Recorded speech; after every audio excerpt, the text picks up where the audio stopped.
yang mensoleh dulu mensoleh taib semua orang itu gak ada mempahmat dalam sendiri pahlun kemis main sekat ya absa abut. Jadi kalau soleh dulu hidup lagi ya masuk akal lah. Karena apa? Gurunya Raden Rahmatullah. Kalau soleh sekarang mohon maaf Kak Leh ya. Jadi kalau sudah mati gak bisa bangkit lagi. Biar tetangganya tidak lari ke sana kemana. Paham? Di sebelah barat, kamu jangan barat laut di sana boleh. Di sini agak nyelkit. Mau apa aja bahasa saya?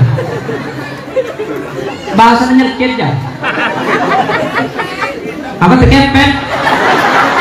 Untuk kepet rapu bu. Allah, terkipit. Ku tahu tapi aja pengen ngomong menang luar. Ini jadi dengan kibah sana waktu wala apa? Oh terkepit bukan? Dia minta sampai terkepit gitu. Ada memang bahasa Madura itu tidak ada bahasa Indonesianya. Jadi saking kayanya bahasa Madura sampai ada yang tidak ada bahasa Indonesia. Apa? Nyapu? Gak ada. Ada sahabat yang nyaput kehidupan, ada nyapu aja ada bahasa Indonesia. Yang kedua, cucu itu gak ada bahasa Indonesia. Betul. Aku cucu bahasa Indonesia. Jodoh. Bener modern bu. Kok mau dipijat di kaki cucu lah. Saya kalau pijat sama kamu jodohan di anak lah.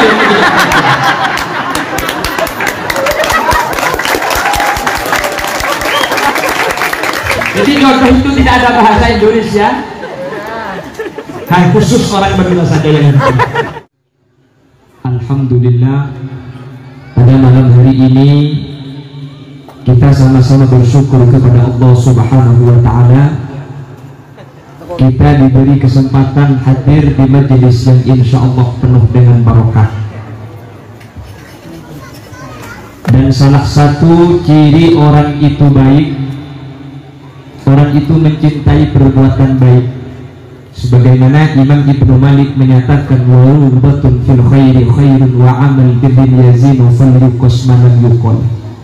Jadi cinta kepada kebaikan menunjukkan bahwa kita itu adalah bagian dari orang yang baik. Mudah-mudahan kita baik menurut Allah dan ditempatkan di tempat yang baik di sisi Allah, sehingga semua yang hadir termasuk ahli surganya Allah. Amin. Salawat dan salam mudah-mudahan berlimpah ruahkan kepada junjungan baginda Nabi besar Nabi Muhammad SAW. Beliau telah membawa kita minat zulumati ilan nur, dari alam gelap gulita dibawa ke alam yang terang benderang. Yang kata ulama yang dimaksud gelap itu bukan karena di zaman Rasul belum ada PLN, bukan. Yang dimaksud gelap al-jahlu, kebodohan. Yang dimaksud terang adalah al-ilmu, yaitu ilmu. Sehingga ilmu itu persis seperti lampu. Dengan adanya ilmu manusia bisa membedakan mana yang hak, mana yang batil. Sebagaimana adanya lampu bisa membedakan antara yang hitam dengan yang putih. Para bapak, para ibu yang dimuliakan Allah Subhanahu wa Ta'ala, Al-Imam Sayyidina Ali karramallahu wajhah, sahabat, beliau sebagai menantu juga Rasulullah sallallahu alaihi wasallam pernah menyatakan, An-nasu niyamun fa idza matu intabahu. Diingat-ingatlah kelurahan Dul ya. Jadi saya tanya di dalam, di sini desa apa kelurahan? Kelurahan. Apa namanya? Pendek yai, kelurahan Dul. Saya jawab, abu makin pendek mun Dul je bahaya. Tak usah lanceng, mun aja mah Dul je banyak online makin pendek.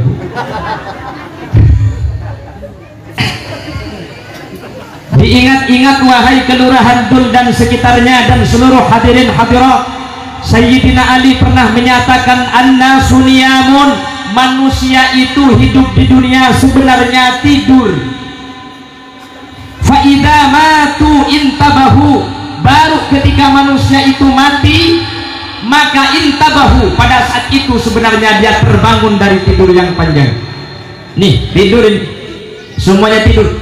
Artinya kalau manusia ini tidur, semua aktivitas, semua perbuatan kita, semua yang kita miliki itu hanyalah mimpi.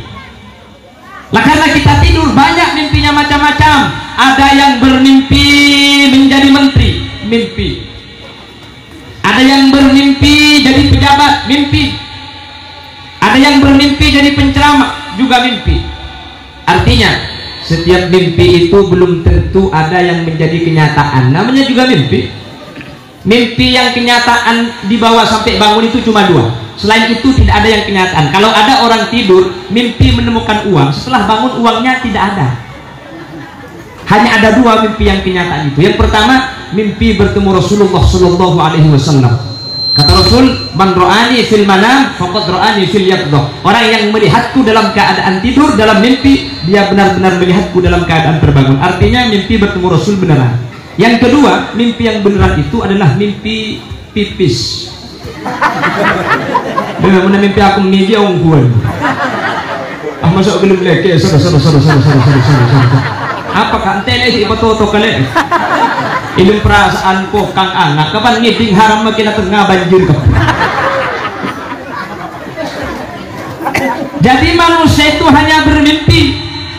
Semua yang kita miliki, semua yang jadi jabatan kita, semua yang kita lakukan mimpi. Apakah ia akan dibawa ke dalam kubur? Apakah ia akan dibawa mati? Nah, di sini ada dua mimpi yang dibawa ke dalam kehidupan akhirat. Ada mimpi baik akan dibawa, ada mimpi buruk akan mendapatkan balasan yang setimpal. Mudah-mudahan yang hadir termasuk orang yang bermimpi bertemu Rasulullah, mimpi baik menjadi kenyataan sehingga kita mimpinya baik di dunia dan kebaikan itu bisa dibawa menghadap Allah Subhanahu. Allahumma. Makanya orang itu mati baik atau tidak itu ada tandanya. Matena bagus napa punten, mati baik dan tidak itu ada tandanya. Pada malam hari ini saya akan kemukakan apakah kita mati dalam keadaan baik atau tidak. Ada tanda-tanda orang itu mati husnul khotimah atau tidak, dia selamat atau tidak itu ada tandanya. Likulli syai'in alam, setiap sesuatu itu ada tanda.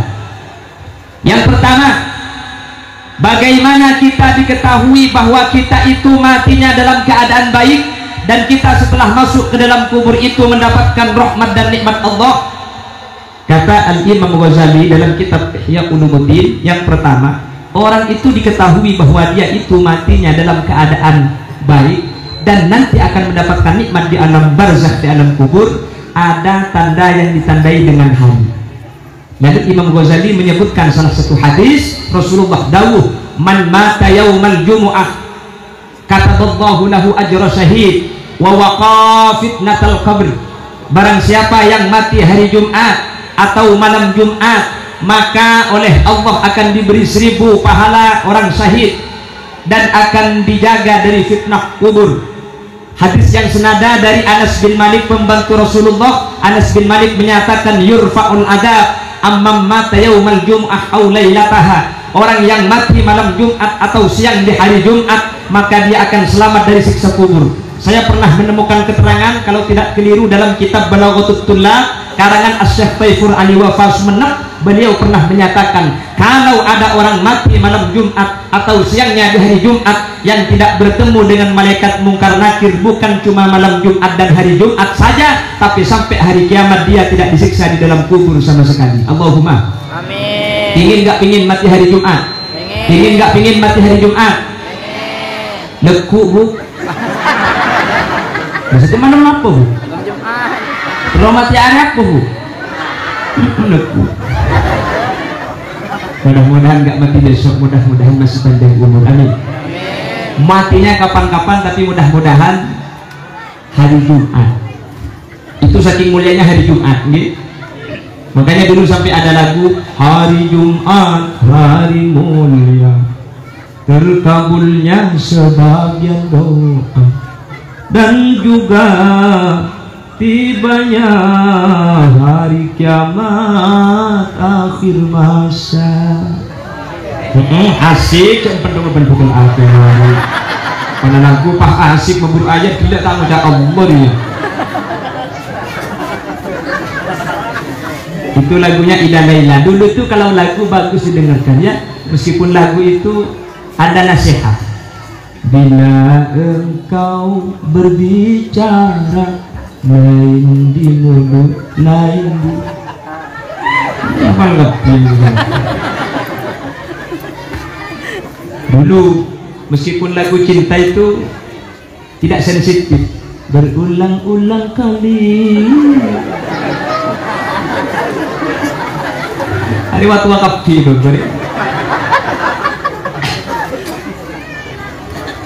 saking baiknya malam Jumat itu, orang yang mati malam Jumat akan dijaga oleh Allah dari fitnah kubur. Malam Jumat itu jangankan mati, apalagi seperti sampean malam ini ngaji, tidur bersama keluarga saja. Kalau malam Jumat kata santri itu persis seperti membunuh 70 orang kafir. Kalau malam Jumat itu kalau satu kali, kalau satu malam 2 ronde 140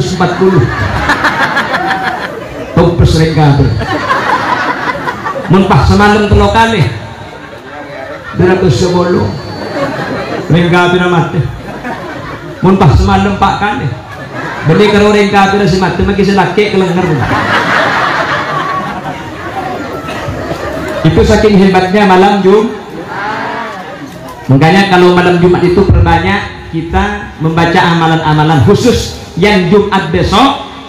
Kalau sesudah sholat Jumat, maka posisi kaki dari tasyahud akhir jangan dirubah dulu, lalu membaca Al-Fatihah 7 kali.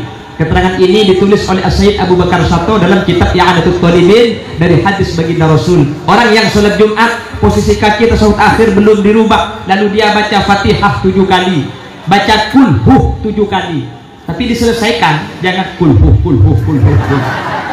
Atau Pak kasih cek sudah dinah. Baca Fatihah 7, baca kulhuh 7, baca Al-Falaq 7, baca An-Nas 7 kali, maka orang itu akan diampuni dosanya dari Jumat kemarin sampai Jumat sekarang. Walau misla zubdatul bahr, sekalipun dosanya bagaikan buih di lautan. Amin Allahumma amin. Setelah itu baru ditambah dengan salah satu doa, yang doa ini katanya dibuat atau doa ini dikarang oleh Al-Imam Abu Hani.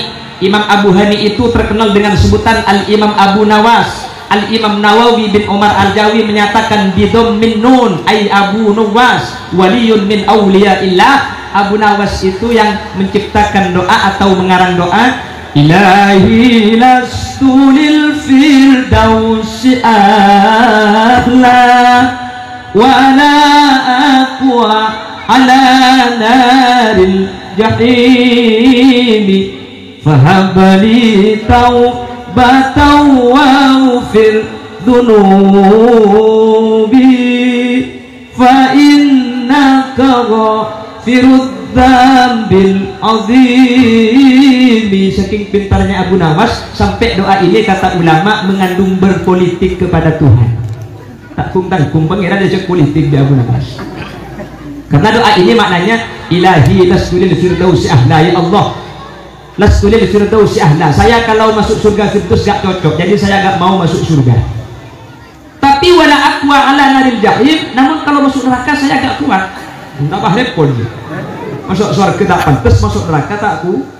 Akhirnya kata Abu Nawas, saya tidak minta surga juga tidak minta neraka, cuma satu yang saya minta, fahabali taubatan waghfir dzunubi, saya hanya minta ampunilah dosaku, fa innaka ghafirud dzambil azimi, karena engkau yang maha mengampuni dosa-dosa besar. Ibu tadi tulisan ada mau lagi masuk surganya. Nah, orang setelah Jumat yang baca Ilahi las 5 kali, maka kata ulama mata ala imanin bila syakin, orang itu akan mati husnul khotimah tanpa ada keraguan. Jagoan baca kan bagi dia mentai baca percuma jangan mentai. Mudah-mudahan kita bisa mengamalkan. Amin Allahumma amin. Makanya sampai masyhur riwayat Abu Nawas itu sampai bisa apa itu malaikat itu dibodohi sama Abu Nawas. Jadi Abu Nawas itu ketika mau mati berpesan, saya kalau mati jangan pakai kain kafan warna putih, pakai coklat atau hitam. setelah mati pakai coklat atau hitam. Nyampe dalam kubur, malaikat itu datang. Ya fulan, marrabbuka. Sebentar malaikat, kalau kain kafannya sudah warna coklat, ini yang mati paling lama. Ini di samping saya putih semua ini. Ya putih kapita. Yaitu ada sahabatnya Abu Nawas bermimpi, ditanya, Abu Nawas jawab seperti itu. Kamu kok bisa? Kata Abu Nawas, saya punya satu amalan yang diterima oleh Allah. Kalau kau atau kalau sampian ingin tahu apa amalan yang saya baca, silahkan lihat di bawah bantal. Ketika dilihat di bawah bantalnya Abu Nawas, ternyata ada tulisan, Ilahi lasjulil firdausi ahla wala aqwa ala naril jahil fahabali taubata wa firmunufi fa innaka ghafirun dambil adim. Mudah-mudahan bisa mengamalkan. Amin Allahumma amin. Amin Allahumma amin. Jadi ada orang mati itu ditandai bahwa dia orang baik, dia tidak mendapatkan siksa kubur, ditandai dengan hari. Cuman kata ulama, kalau ada orang meninggal dunia tidak pada malam Jumat atau siangnya hari Jumat, jangan sampai berprasangka bahwa dia celaka, karena tandanya kebaikan bagi orang mati itu bukan cuma ditandai dengan hari, ada tanda-tanda yang lain.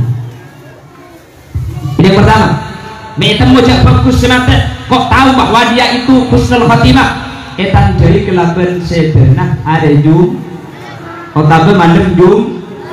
Kata Al-Imam Ghazali, bisyartil iman, dengan syarat matinya membawa iman. Kalau orang kafir meskipun mati hari Jumat tidak masuk ke hadis ini. Makanya di hadis tadi bisyartil iman, syaratnya harus iman untuk bisa selamat mati di hari Jumat.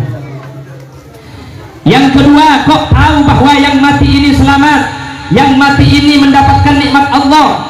Ada tanda-tanda dari jenazah itu sendiri. Rasulullah dawuh, irqabu mautakum salasa. Kalau ada orang mati di antara kalian, coba perhatikan 3 hal dari jenazahnya. Yang pertama, irkul jabin, dahinya berkeringat, persis dahi saya sekarang ini, nggak ada tisunya. Ada orang mati berkeringat lah punah karena ginseng.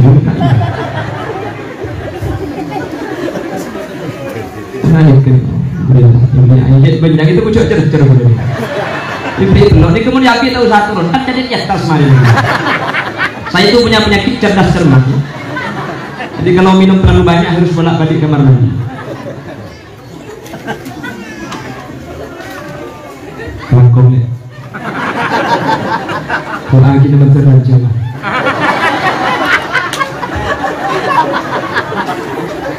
Oh murna maksudnya.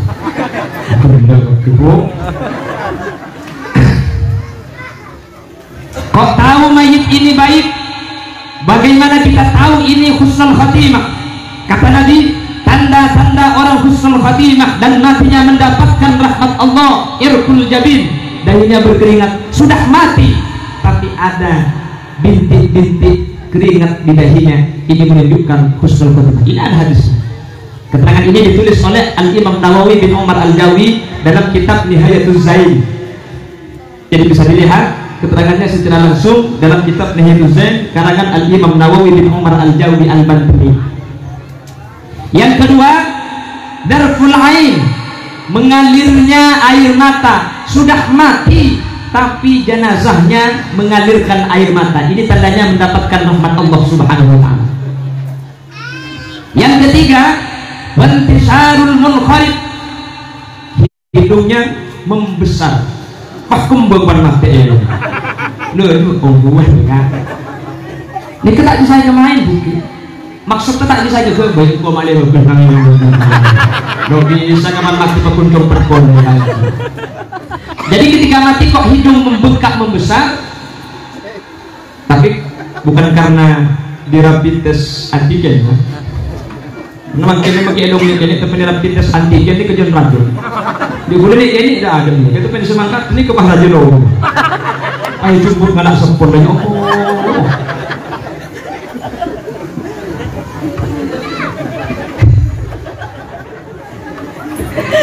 Itu tandanya mendapatkan rahmatnya Gusti Allah Subhanahu wa taala. Jadi kalau ada orang mati kata Rasul, irqabu mautakum salasa. Coba dilihat mayitnya. Kalau ada dari ciri-ciri yang 3 itu berarti dia husnul khotimah. Allahumma amin. Namun kata ulama, kalau ada orang meninggal dunia ternyata tidak ada tanda yang tiga, kita tidak boleh berprasangka orang ini buruk. Oh, dia ngomong itu underbe. Umpama setelah mati lalu tidak berkeringat, tidak mengalir air mata, dan hidungnya biasa saja, lalu kita bilang tompes mata dia, nggak boleh. Bisa saja orang ini sudah ahli surga, tapi oleh Allah itu tidak ditampakkan tanda kebaikannya. Karena apa? Karena dia punya dosa yang tampak pada manusia. Karena kalau pendosa itu selamat diampuni Allah, lalu tanda surganya ditampakkan, tetangga bilang munda ini cok rebebe kenapa ya? Begitu masuk surga. Akhirnya orang berprasangka bahwa perbuatan buruk bisa memasukkan ke surga. Makanya oleh Allah, kalau ada orang pendosa tidak ada tanda-tanda kebaikan, belum tentu dia celaka. Bisa saja dia ahli surga, cuman tanda-tanda kebaikannya oleh Allah ditutupi agar orang lain tidak mempunyai prasangka bahwa kejelekan bisa memasukkan ke surga Allah. Seperti seorang perempuan Bani Israel, dia pelacur, diceritakan oleh Rasulullah. Tapi ketika dia pulang dari tempat pelacurannya menemukan anjing, dia mengeluarkan lidahnya karena kehausan, mau masuk sumur, anjing itu tidak bisa. Dibukalah sepatu pelacur itu, lalu mengambil air dengan sepatunya, dikasih minum anjing itu, diampuni oleh Allah. Semua tetangga masih bilang ahli neraka, semua tetangga membenci perempuan ini, sementara di hadapan Allah perempuan ini sudah ahli surga. Makanya tidak boleh mempunyai prasangka buruk kepada orang yang pernah melakukan keburukan, apalagi yang tidak pernah. Jadi kalau ada orang itu harus husnudzon, berbaik prasangka, baik pada orang mati atau hidup. Seperti apa ya yang namanya Ustaz Khalil? Bilang saja tampannya luar biasa, meskipun tidak pernah tahu. Alhamdulillah setelah tahu baru percaya. Oh, jadi seperti ini yang namanya Khalil Yasin. Ketemu cek ngaji, kok ada tantar sekali.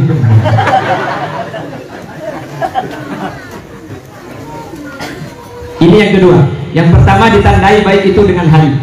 Yang kedua ditandai dengan apa? Keadaan badan. Yang ketiga, kok tahu bahwa mayit ini baik? Kok tahu dia ahli surganya Allah?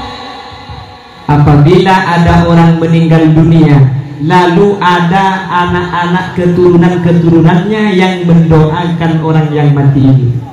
Ada orang meninggal dunia, dia tidak mati hari Jumat. Ada orang meninggal dunia, dia tidak ada tanda keringat di dahi, air matanya tidak meneteskan air mata, dan hidungnya tidak mengembang. Apakah dia celaka? Kalau ada anak-anak keturunannya, ada keluarganya yang mendoakan orang yang mati ini, orang yang mati ini berarti selamat di hadapan Allah Subhanahu wa taala. Siapa yang menyatakan? Baginda Rasul sallallahu alaihi wasallam, ummati ummatun marhumah tadkhulu fi quburiha bidunubin kaljibal wa takhruju min quburiha fayughfaru lahum bidu'ail ahya laulal ahya lahlakatil amwat. Ada orang yang mati membawa dosa, dosanya saking banyaknya bagaikan gunung, tapi setelah bangkit dari alam kubur dosanya tidak ada sama sekali, pahalanya yang menjadi banyak. Aina lihada ya Rabb, dari mana ini? Bidu'ail ahya, inilah berkat doa anak-anakmu yang dulu sekolah di madrasah Al-Barokah. Inilah anak-anakmu yang dulu diajari Al-Fatihah, sehingga semua dosa orang tua diampuni oleh Allah ketika ada anak yang tahu ilmu agama dan mendoakan orang tua. Mudah-mudahan anak-anak kita begini seperti yang kita maksud ini. Amin Allahumma amin. Amin Allahumma amin. Meskipun sekarang di Madura itu ada yang berpendapat mengirim Fatihah, mengirim tahlil itu tidak sampai kepada mayit. Ada yang bilang seperti itu. Saya kalau ceramah di Madura saya bilang, kalau ada yang menyatakan tidak sampai pahala, saya pernah ditelepon sama orang Malaysia, Kiai, saya ngisi pulsa, coba dilihat HP-nya apakah sudah masuk. Saya lihat ternyata HP saya berisikan pulsa 50.000. Pulsa dikirim dari Malaysia ke Madura 50.000 nyampe. Masa baca Yasin sama kulhu ke dalam kubur tak ada, Pak? Masa apa malaikat kalah ke pulsa? Jadi saya rasa ada apa? Ini mungkin kita main kalah-kalah. Nanti kalau mau bahas ayat dalil banyak loh. Kenapa saya kok tidak langsung bilang? Kalau saya bilang kolah, itu nanti malah yang di bawah nggak paham, nyampe ke rumah ditanya nggak ngerti. Apa kata Kiai? Tahu Kiai apa naik? Jadi kalau main rasional saja, mumpah beda ngucap Fatihah tak depak, ni Fatihah tak depak, cek ringan pulsa boleh depak, masa malaikat tak depak. Bahkan dulu Gus Dur pernah ditanya, Gus, orang ngirim Yasin, ngirim Fatihah ke alam kubur yang sudah meninggal itu nyampe apa tidak? Nyampe. Kok tahu Gus? Setiap saya ngirim Fatihah gak pernah dikembalikan.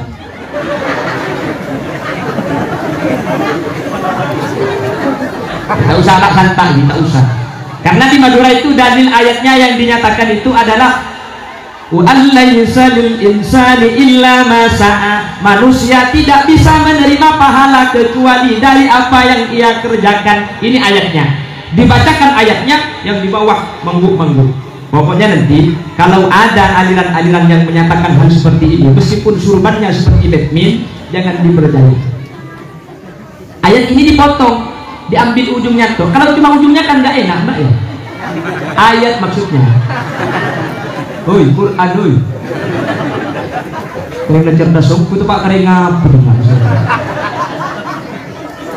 Ayat ini panjang. Am lam yunabba bima fi suhufi Musa wa Ibrahim alladhi waffa alla taziru waziratu wizra ukhra wa an laysa lil insani illa ma sa'ah. Ini ayat yang lengkap. Jadi ayat ini bukan untuk umat Nabi Muhammad, tapi untuk umat Nabi Musa dan umat Nabi Ibrahim. Dipotong lalu diberikan kepada umat, dan dinyatakan bahwa Nabi Muhammad tidak bisa menerima pahala kalau tidak mengerjakan sendiri. Karena ayat untuk umat Nabi Muhammad bukan ini kata Ibnu Abbas, tapi ayat walladzina amanu wattaba'atuhum dzurriyyatuhum biimanin alhaqna bihim dzurriyyatahum wama alatnahum min amalihim min syai'. Nah, ini ayat yang untuk umat Nabi Muhammad, bahwa umat Nabi Muhammad itu bisa mengirim atau memberikan pahala yang ia lakukan kepada orang lain.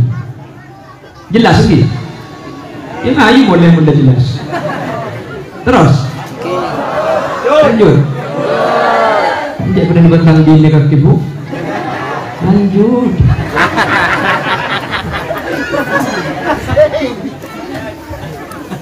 Adapun ada ulama yang khilaf, tetapi ulama ada yang khilaf, termasuk Imam Syafi'i pernah berpendapat bahwa pahala tidak bisa dikirimkan ke orang yang mati. Nah, perkhilafan itu hanya pada 3 perkara. Ini saya sampaikan. Jadi kalau nanti ada yang berpendapat pahala itu tidak sampai ke dalam kubur, ulama khilaf. Salah satunya yang berpendapat Imam Syafi'i. Lah, kekhilafan itu dalam 3 masalah saja. Selain 3 itu ulama agak ikhtilaf. Yang pertama, ulama yang menyatakan pahala itu tidak sampai kalau yang mengirimkan pahala itu bukan anaknya sendiri. Kalau anaknya sendiri, ulama ittifaq, ulama sepakat pahala itu sampai. Karena apa? Ada hadis Rasulullah, tafaddalallahu bi kitabil auladi lil walid. Kalau anak membaca Quran, maka kalau ke orang tua itu nggak pakai khususan tetap nyampe. Karena dulu anak itu bisa ngaji karena orang tua yang mengajarkan ngaji. Kan dulu kita ngaji gara-gara orang tua ya. Dulu diajari ngaji, dibaca Quran, dibaca dicoba, limdomaku, a i u, baca berba, mencerbi, berngapes buta, coba berta, bebi buta. Itu yang ngajari siapa? Yang ngajari orang tua, meskipun pakai perantara guru. Makanya setiap anak melakukan kebaikan itu pahalanya nyampe kepada orang tua. Oke? Makanya usahakan punya anak itu tahu syariat Islam, usahakan anak kita tahu ngaji. Setiap anak kita melakukan kebaikan, pahalanya akan mengalir kepada orang tua setiap saat, setiap waktu. Yang penting anak kita ditanami ilmu syariat, ilmu agama Islam. Kita doakan anak-anak kita ini. Ente golok. Itu mau apa nak? Amin. Anak-anak kita jadi anak-anak yang pandai ilmu syariat Islam. Amin Allahumma amin. Amin Allahumma amin. Caranya bagaimana anak kita agar pandai ilmu agama? Jadi masukkan ke pondok-pondok pesantren, madrasah. Bagaimana ilmunya biar manfaat? Kalau ilmu ingin manfaat, saya ceritakan di setiap pengajian di pondok pesantren dan madrasah, tidak boleh, tidak harus ada syarat yang dipenuhi. Syarat yang paling pokok, setiap santri harus menjaga tata krama akhlak kepada kiai. Insya Allah meskipun sedikit ilmunya akan barokah. Dulu di Jawa Timur itu ada ulama sampai sekarang jadi waliullah. Beliau ini adalah santrinya Sunan Ampel. Ada kiai namanya Kiai Soleh. Ada satu lagi namanya Kiai Son Haji. Kiai Soleh, Kiai Son Haji ini dua ulama waliullah. Kenapa? Satu alasannya, sangat takdim, sangat tunduk, menjaga akhlak kepada Raden Rahmatullah yang namanya Sunan Ampel. Sampai kedua-duanya itu sekarang jadi waliullah. Sampai kalau nanti ke Jawa Timur lalu main ke Ampel, Ampel itu gerbangnya dari sebelah timur. Kita masuk dari timur ke selatan, ke barat, baru ke Bundaja.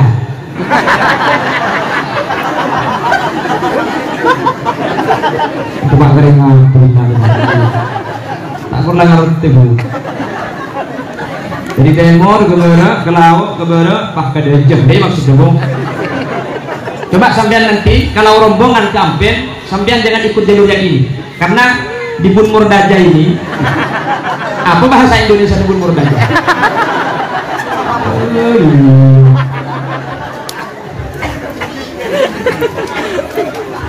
Ibun Murdaja ini kepada kuburan, ini ke kuburan Mbah Soleh. Jadi menurut jelasnya kebere ke laut, pas kebere ke dejah, sampean coba kuda ku apesa. Kebere mulai ke laut, cek ke laut sampai pas ke dejah di video. Insya Allah mau dede tidak anti saja. Ya maksudnya sama rombongannya ke bagian utara. Ini ada kuburan di sini, kuburan di pagar besi stainless putih itu di dalamnya kuburan 9 kuburan itu kuburannya satu orang. Siapa namanya? Mbah Soleh. Mbah Soleh ini saking takdirnya kepada Raden Rahmatullah, dia diberi tugas menjaga masjid, takut masjid Ampel kotor. Setelah mati 5 tahun di alam kubur, masjid tidak ada yang menyapu, masjid kotor, bangkit lagi dari kubur. Saking takdirnya sama Kiai Asabuan boleh. Man anta? Ana Muhammad Soleh. La Soleh Allah. La Allah ana Muhammad Soleh. Ini bahasa Ampel, karena Ampel itu dari Arab. Siapa kamu? Saya Soleh. Soleh mati? Enggak, saya Soleh. Dilihat kuburannya itu sudah tidak ada orangnya. Hidup 2 tahun, mati lagi, hidup lagi, mati lagi, sampai 9 kali. Tak heran pula Mbah Soleh ini waliullah, takdim ke kuruna Sunan Ampel. Tiba-tiba semua patut pakai pati di bayi mainan. Mun Soleh tuli, mun Soleh takib semua orang itu enggak lagi. Mun pas mati dalam sedih bahrun kemis main sekat ya absa abut. Jadi kalau Soleh dulu hidup lagi ya masuk akal lah. Karena apa? Gurunya Raden Rahmatullah. Kalau Soleh sekarang mohon maaf Kak Leh ya. Jadi kalau sudah mati nggak bisa bangkit lagi. Dia tetangganya tidak lari ke sana kemana. Paham? Di sebelah barat, kemudian barat laut di sana apa? Di sini agak nyelkit. Mudah apa dah bahasanya? Bahasanya nyelkit ya. Apa terkepet? Untuk kepet apa bu? Allah, terkipit. Ku tahu kaki aja yang ngomong benar luar. Mungkin jadi dengar kibah sudah waktu mana apa? Oh terkepit bukan? Dia minta sedikit. Ada memang bahasa Madura itu tidak ada bahasa Indonesianya. Jadi saking kayanya bahasa Madura sampai ada yang tidak ada bahasa Indonesia. Apa? Nyapu? Gak ada. Ada sahabat yang nyaput kehidupan, ada. Nyapu dia ada bahasa Indonesia. Yang kedua, cudu. Cudu itu gak ada bahasa Indonesia. Betul. Apa cudu bahasa Indonesia? Jodoh. Bener modern bu. Kok mau dipijat di kaki cudu? Saya kalau pijat sama kamu jodohan di anak ya.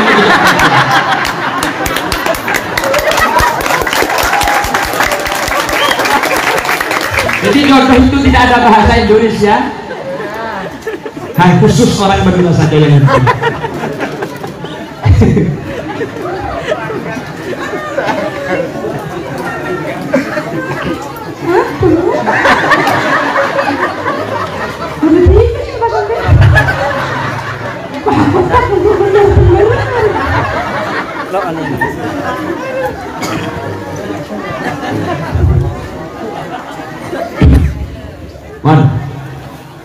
Jadi di bagian barat, ini barat daya, kalau bahasa Indonesia barat daya, kalau bahasa orang Madura barat laut ini, karena justru barat laut itu yang di sana, ya.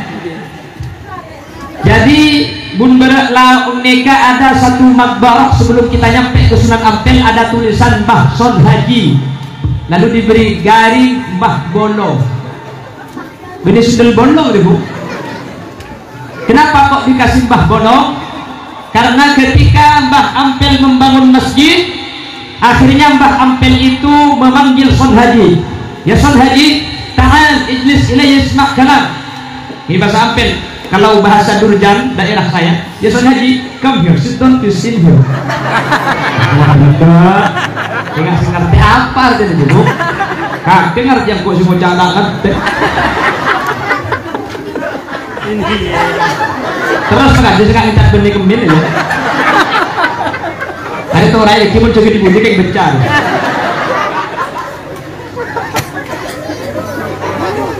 Son Haji, coba kesini kamu, dengarkan apa yang ingin saya sampaikan. Son Haji, di Ampel ini sekarang masyarakat Islam sudah banyak meluas, sudah banyak orang-orang yang dulunya tidak beragama Islam sekarang beragama Islam. Saya ingin merubah, merenovasi Masjid Ampel menjadi lebih besar, dan saya ingin tempat mihrab di paling depan ini menghadap proses ke Baitullah. Sudah jadi langsung saking takdiman ini kepah nyari satu sana gede. Kata orang Surabaya namanya kreweng, kata orang Madura namanya kabingkar. Kabingkar mungkin belum tabing pun begila tokal. Kata orang Jawa namanya kreweng. Lalu digaris di pengimaman bun baraknya itu bun ber tuh, aduh udah mulai masalah ngapit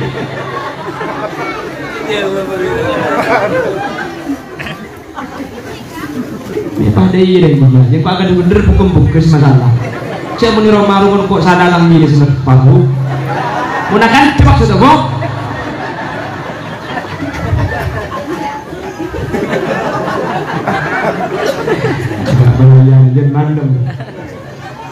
jadi di pengimaman itu lalu digaris seret dengan izin Allah. Dari garis di tempat pengimaman itu orang tawaf di Makkahul Mukarramah kelihatan dari Ampel.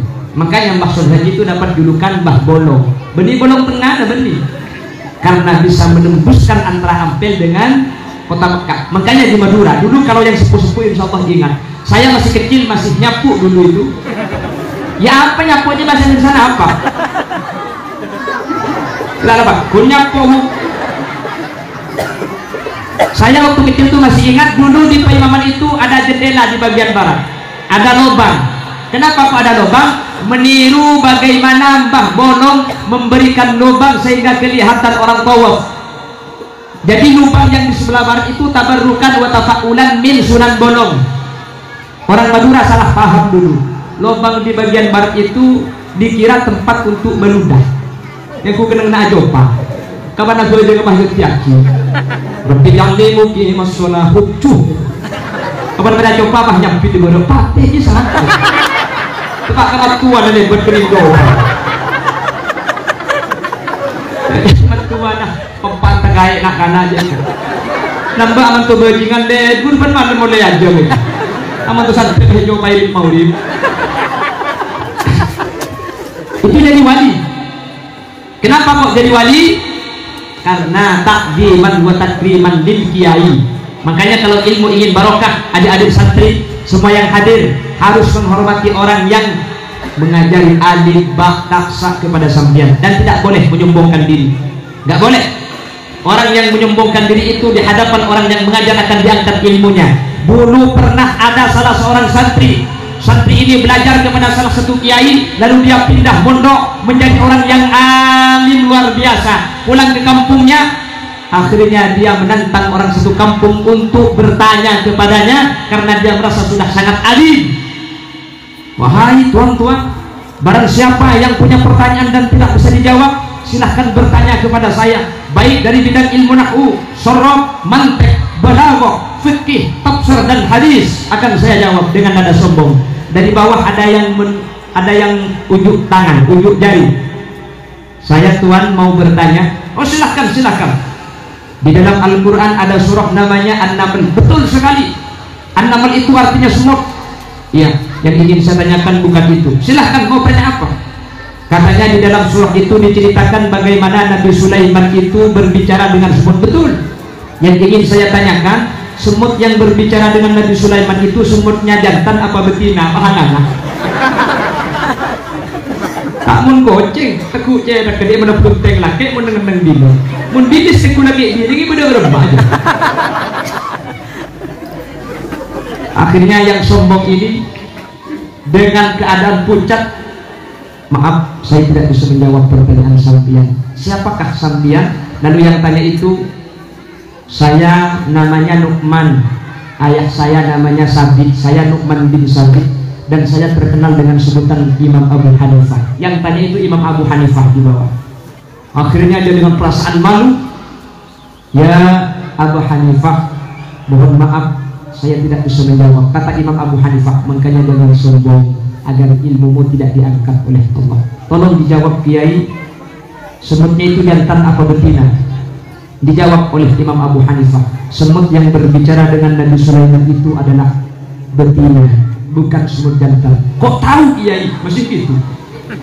Akhirnya kata Imam Abu Hanifah, Allah yang dawuh dalam Al-Quran, hatta idza ataw ala wadin namli qalat namlatun. Qalat namlatun.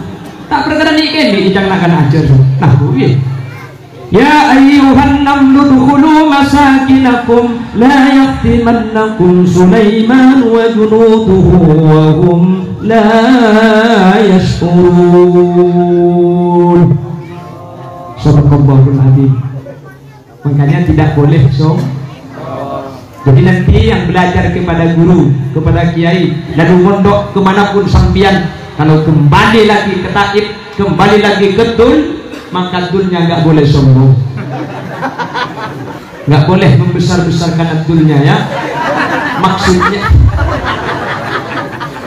tidak boleh membanggakan dirinya kepada orang yang pernah mengajar ilmu kepada kita. Sealim apapun kita, kalau hadapan guru kita bukan siapa-siapa, maka ilmu yang kita dapat insya Allah akan menjadi ilmu yang barokah, ilmu yang bermanfaat. Amin, amin Allahumma amin Allahumma.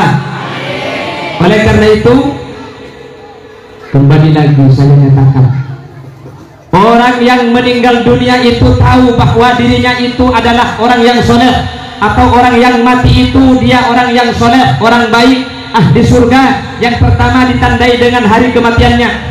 Ini kita pasti mengalami mati, betul? Tidak ada satu orang pun yang tidak mati. Allah dawuh, kullu nafsin dha'iqatul maut. Setiap sesuatu yang hidup pasti mati. Jangankan yang bernapas tidak akan mati, yang tidak bernapas pun kalau pernah hidup pasti mati. Lampu maksudnya. Ini nggak bernapas, tapi karena pernah hidup pasti mengalami mati. Jadi setiap yang hidup pasti mati. Malah setiap manusia itu mengalami mati dan hidup dua kali, kata Allah. Setiap manusia pasti mengalami mati dan hidup dua kali. Setiap kita. Kaifa takfuruna billahi wa kuntum amwatan fa ahyaakum thumma yumitukum thumma yuhyikum thumma ilaihi turja'un. Bagaimana kalian kafir kepada Allah? Kalian pertama kali diciptakan mati, lalu hidup, lalu mati, lalu hidup. Setiap manusia itu pasti mengalami mati dua kali, hidup dua kali. Kapan kita mati pertama kali? Dalam kandungan ibu, 4 bulan kita mati. 4 bulan, fayunfakhu fihi ruh. Setelah 4 bulan dalam kandungan kita diberi nyawa, lalu kita hidup. Kandungan 4 bulan, hidup apa tidak? Yang jawab jangan jawab, gak tahu. Hidup apa tidak? Hidup, kok tahu hidup? Ini temu aku jawab, ode hok. Wala? Aku boleh. Tapi mana boleh? Ode. Minta boleh? Mate. Mon ini boleh? Boleh. Hari ini kita ngaji baterai kan? Itu menjawab dia aku. Sudah kuli kayak mati. Boleh dikuli atau dikuli. Ini kayaknya mulai ngajar sebelum nanti. Ini bahaya kalau kira begini kan. Itu mati yang pertama ya.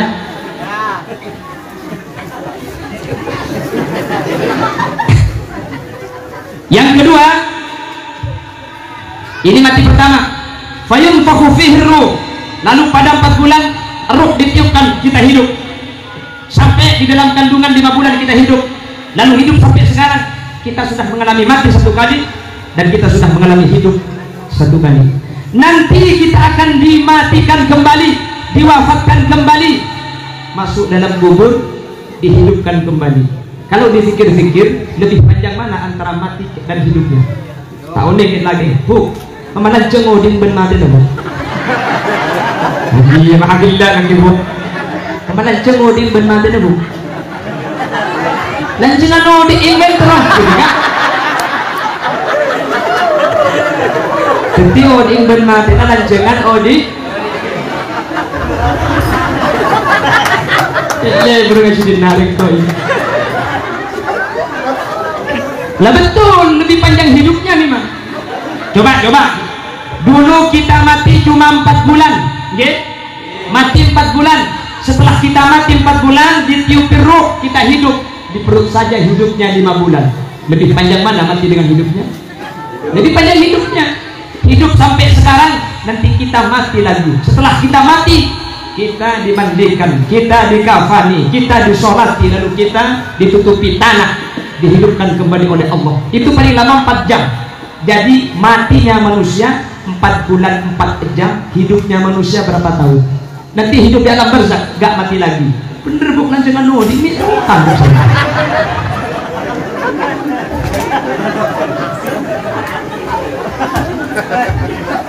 Nah, manusia pasti mengalami itu. Hikmat dari Allah kita panjang umur, amin. Amin. Gak ada yang jamin kita itu hidup sampai besok, gak ada. Ada yang jamin dari yang hadir besok masih hidup? Gak ada. Tapi ini kan masih sehat-sehat. Loh, sakit dengan mati itu gak ada hubungannya.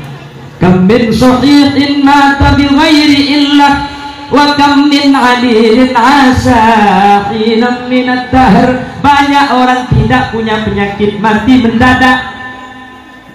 Banyak. Pusing-pusing geblek mati. Sakit dada mati. Betul. Di rumah saya di Madura, ngayong cio tak mati.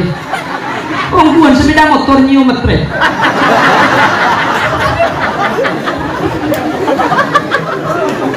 Itu cuma ciuman mati.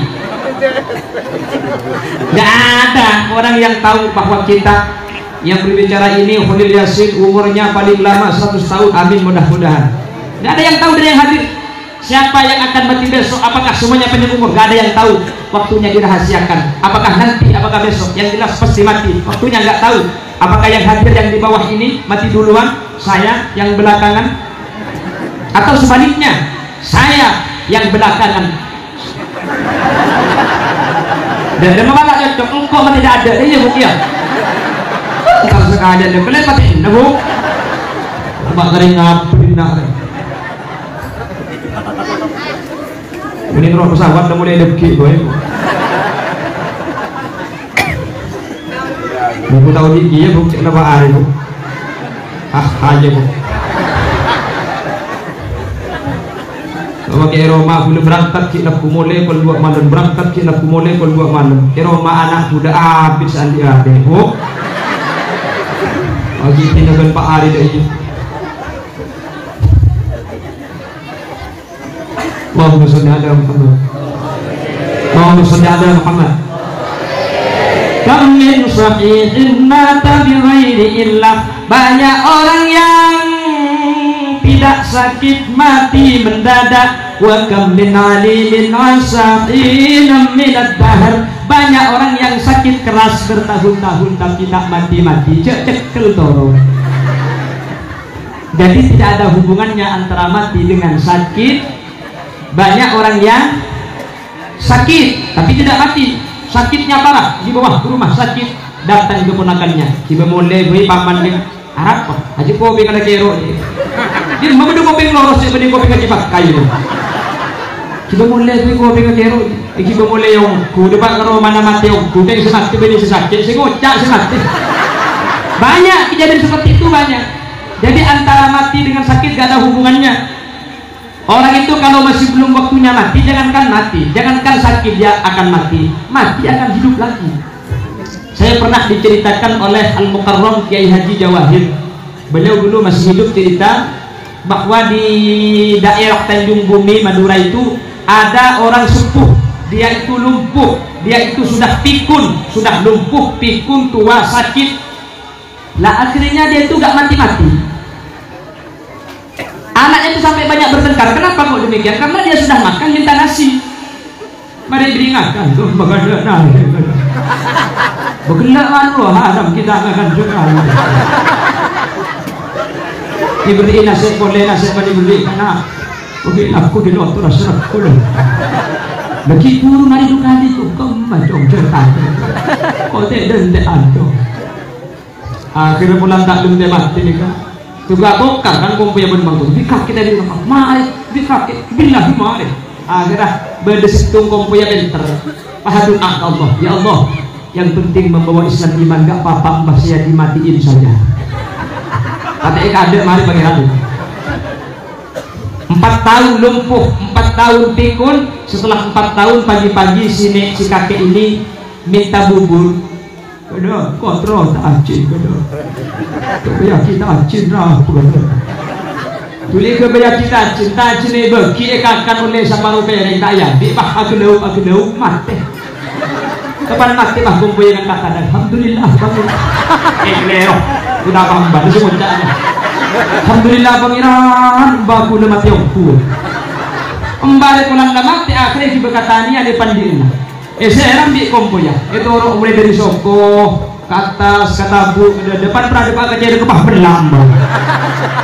Kapan melapah ngocak? Gempang anak tadi natacin. Jadi kompo itu pun nak kicet kepah diode kan kita.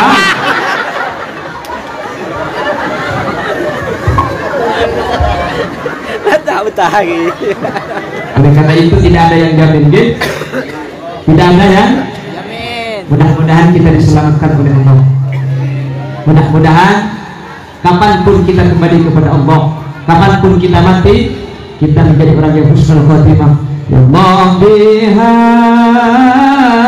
ya Allah biha, ya Allah biha, ya Allah biha, ya Allah biha. Ya Allah biha, ya Allah bi husnil khatimah. Ada salah satu amalan yang dapat ulama, kalau amalan ini dibaca kita akan menjadi orang yang mati husnul khatimah. Kalau nanti ibu-ibu, bapak-bapak sholat maghrib, maka silanya suku jangan diubah dulu ya. Silanya suku jangan diandi. Silanya suku cek obah bu. Benih sen lebu. Kita kalau sholat kan arifuk. Ya itu jangan tetap arifuk, jangan diubah ya. Jadi mun penjang maghrib sempian selana sopo cender obal geluh pak maus nekani Allahumma ajirna minan nar, Allahumma ajirna minan nar, Allahumma ajirna minan nar. Ini dibaca 7 kali.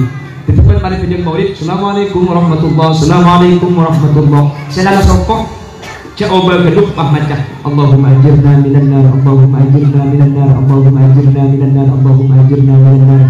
Orang yang membaca itu setelah ba'da maghrib dan tempat duduknya masih belum dirubah, maka dia dijaga oleh Allah sampai subuh. Andai kata dia mati, mati dalam keadaan husnul khotimah.